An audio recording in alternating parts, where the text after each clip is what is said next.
শুধুমাত্র এই দোয়াটি একবার পড়েন, আল্লাহ তাআলা আপনার 90 বছরের গুনাহ মাফ করে দেবেন ইনশাআল্লাহ।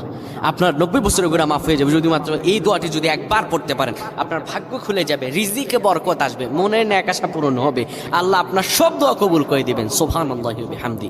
এত ফজিলত, এই দোয়াটা আপনারা শেয়ার করে দিবেন। এই যুবকেরা, আমল না করেও সওয়াব পাবা। তোমার একটি শেয়ারে, একটা বাটনে প্রেস করে তুমি সওয়াব পেয়ে যাবা। কারণ তুমি আমল না করো, অন্য কেউ যদি তোমার শেয়ারের বদৌলতে আমল করে সওয়াব তুমি পেয়ে যাবা। নবীজির হাদিস।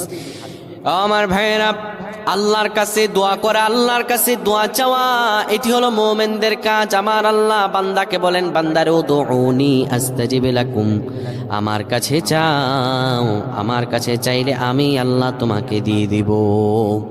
কেউ যদি একবারে দোয়াটি পড়তে পারে, দোয়াটি হলো রব্বি ইন্নী যালামতু নাফসি ফাগফিরলি।